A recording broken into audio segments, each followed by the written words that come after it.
Okay, so Qualcomm's latest flagship chipset Qualcomm Snapdragon 8 Gen 1 ഇറങ്ങിയിട്ട് ഇപ്പം 10 ദിവസം പോലും ആയിട്ടില്ല.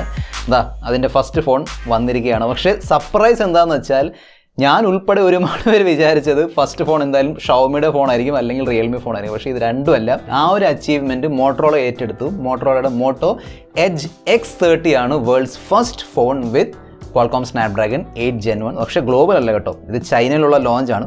ഷവോമിക്ക് ഇപ്പോഴും ചാൻസ് ഉണ്ട്, ഷവോമി റിയൽമിക്ക് ഗ്ലോബൽ ലോഞ്ച് ഇറക്കാൻ പറ്റും. അതായത് first globally launched phone with Qualcomm Snapdragon 8 Gen 1 എന്ന് പറഞ്ഞുകൊണ്ട് ഷവോമി അല്ലെങ്കിൽ റിയൽമിക്ക് ഒരു ഫോൺ ഇറക്കാം. എനിവേ ഇന്നത്തെ വീഡിയോയിൽ നമ്മൾ മോട്ടോ എഡ്ജ് X30 കുറിച്ചാണ് സംസാരിക്കാൻ പോകുന്നത്. ഈ ഒരു ഫോണിന് ഒരു പ്രത്യേകത ഉണ്ട്, ഇത് രണ്ട് വേരിയൻസിലാണ് വരുന്നത്. അതായത് റാം സ്റ്റോറേജ് വേരിയൻസ് അല്ല കേട്ടോ, സെൽഫി ക്യാമറ വേരിയൻസ് അങ്ങനെ പറയാൻ പറ്റും.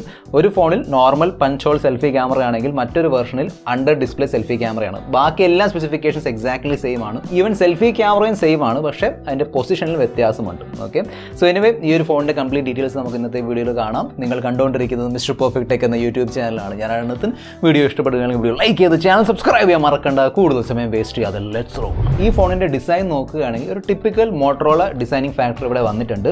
പിന്നെ ഞാൻ എടുത്തു പറയേണ്ട ആവശ്യമില്ലല്ലോ, ഇതൊരു ഫ്ലാഗ്ഷിപ്പ് ഫോണാണ്. അതുകൊണ്ട് തന്നെ ഫ്രണ്ടും ബാക്കും ഗ്ലാസ് ആണ്, ഒരു ഗ്ലാസ് സാൻഡ്വിച്ച് ബിൽഡാണ് വന്നിരിക്കുന്നത്. ഗൊറില്ല ഗ്ലാസ് 5ൻ്റെ പ്രൊട്ടക്ഷൻ വരുന്നുണ്ട്. ഈ ഫോണിൻ്റെ ഫ്രെയിമും മെറ്റാലിക്, അതായത് അലൂമിനിയം ഫ്രെയിമാണ്. 8.5 mm ആണ് തിക്നെസ്, 194 gram ആണ് വെയിറ്റ്. സോ തിക്നെസ്സും വെയിറ്റും ഓക്കെ ആണ്. ഓക്കെ, എനിക്ക് ഇഷ്ടപ്പെടാത്തൊരു സംഭവം എന്താണെന്ന് വെച്ചാൽ ഇതിൻ്റെ ആ ഒരു ക്യാമറ മോഡ്യൂളാണ്. ഒരു അത്യാവശ്യം ഓവൽ ഷേപ്പിലുള്ള ക്യാമറ മോഡ്യൂളാണ് കൊടുത്തിരിക്കുന്നത്.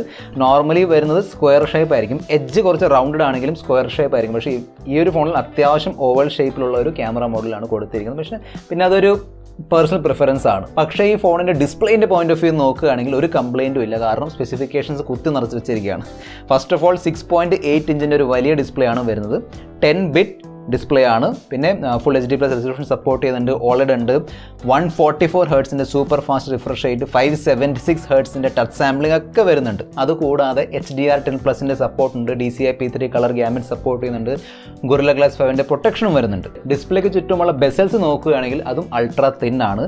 പിന്നെ അണ്ടർ ഡിസ്പ്ലേ ക്യാമറ ഉള്ള വേരിയൻറ്റ് നോക്കുകയാണെങ്കിൽ പിന്നെ പറയേണ്ട ആവശ്യമില്ല, കംപ്ലീറ്റ് ഡിസ്പ്ലേ ആണ്.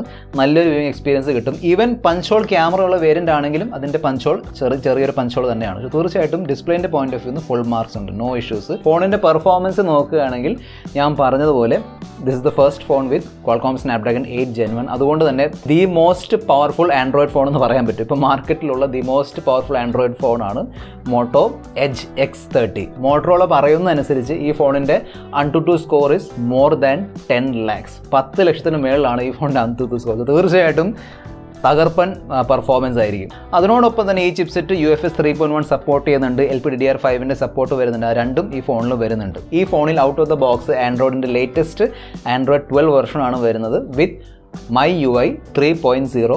പേടിക്കേണ്ട, ഇന്ത്യയിലേക്കും പിന്നെ ഗ്ലോബലി വരുമ്പോൾ അതിൽ മിക്കവാറും സ്റ്റോക്ക് ആൻഡ്രോയിഡ് എക്സ്പീരിയൻസ് ആയിരിക്കും. അതായത് Motorola is famous for clean, ad free, bloatware free stock Android experience ആണ് നമുക്ക് കിട്ടും. പക്ഷേ ചൈനയിൽ ലോഞ്ച് ചെയ്യുമ്പോൾ മിക്കവാറും അവർ സ്റ്റോക്ക് ആൻഡ്രോയിഡ് എക്സ്പീരിയൻസ് അല്ല ലോഞ്ച് ചെയ്യുന്നത്. അതിൻ്റെ കൂടെ ചെറിയൊരു UI ഒരു ലെയർ കൊടുക്കാറുണ്ട്. അതാണ് ഈ MyUI 3.0. ഈ ഫോണിൻ്റെ റിയർ ക്യാമറ സെറ്റപ്പ് നോക്കുകയാണെങ്കിൽ ട്രിപ്പിൾ ക്യാമറ സെറ്റപ്പ് ആണ് വരുന്നത്. എനിക്ക് ചിലയിടത്ത് ഡിസപ്പോയിൻമെൻറ്റ്സ് ഉണ്ട്, അത് ഞാൻ ഷെയർ ചെയ്യാം. ഓക്കെ, എനിവേ 50+50+2 ആണ് ട്രിപ്പിൾ ക്യാമറ സെറ്റപ്പ്.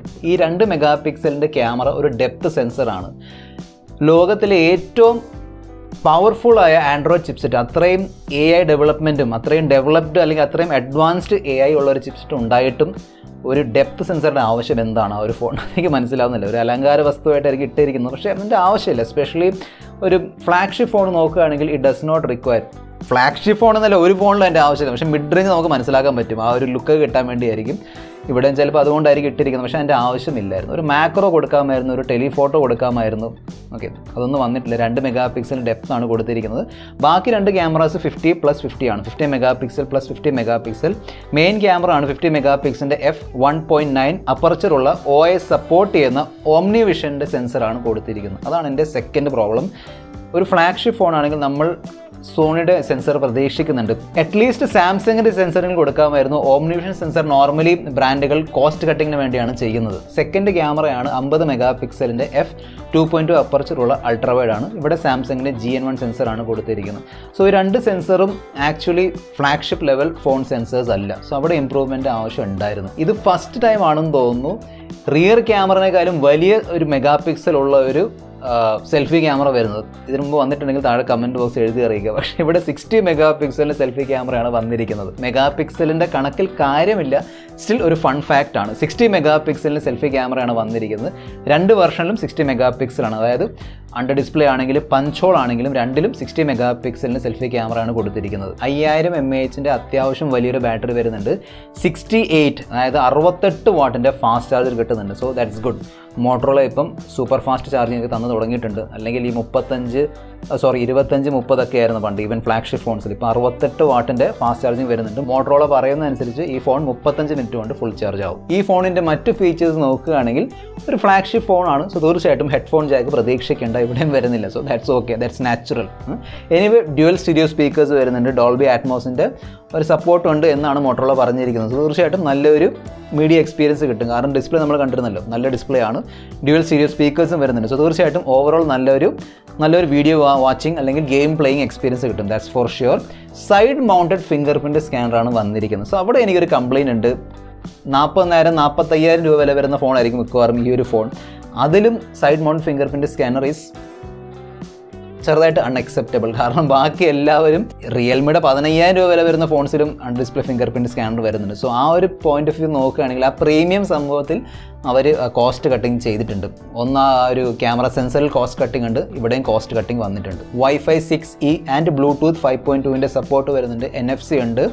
പിന്നെ ചെറിയൊരു കംപ്ലയിൻ്റ് ഉണ്ട്.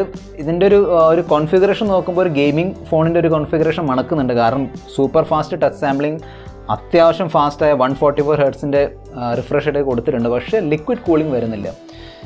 നമുക്ക് എല്ലാവർക്കും അറിയാം Qualcomm Snapdragon 888 ഒരു പവർഫുൾ ചിപ്സെറ്റ് ആയിരുന്നു, 888 and 888+. പക്ഷേ ആ 2 ചിപ്സെറ്റിലും ഹീറ്റിങ്ങിൻ്റെ ഇഷ്യൂ ഉണ്ടായിരുന്നു. ഇവിടെയും ഹീറ്റിംഗ് ഇഷ്യൂ വരാൻ ചാൻസ് ഉണ്ടോ എന്നറിയില്ല. Let's C. ഈ ഫോൺ 3 RAM സ്റ്റോറേജ് വേരിയൻസിലാണ് വരുന്നത്.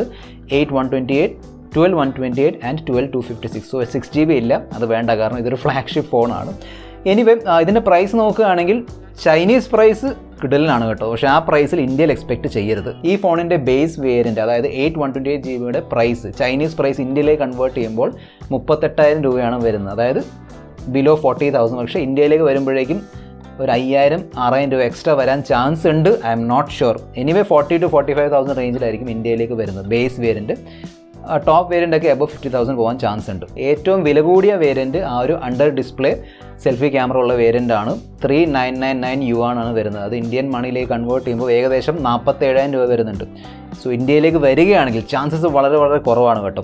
അതിൻ്റെ ഒരു ഇന്ത്യ ലോഞ്ചിൻ്റെ ചാൻസസ് വളരെ കുറവാണ്. എനിവേ ചെറിയ കുറവുകളുണ്ട് ഈ ഫോൺസിന്. അവിടെ ഞാൻ പറഞ്ഞില്ല, ആ ഒരു side mounted finger print scanner ആണെങ്കിലും സോണിയുടെ സെൻസർ ഇല്ലായ്മ, അതൊക്കെ ചെറിയൊരു ഇഷ്യൂസ് ആണ്. ഇനി ഫോൺ വരട്ടെ എന്ന് നമുക്ക് നോക്കാം എങ്ങനെയായിരിക്കും ഈ ഫോണിൻ്റെ പെർഫോമൻസ്. ഈ വീഡിയോയിൽ ഇത്ര മാത്രം. അടുത്ത വീഡിയോയിൽ നമ്മൾ വീണ്ടും കാണുന്നവരെ this is a friend mister perfect signing off. Good bye.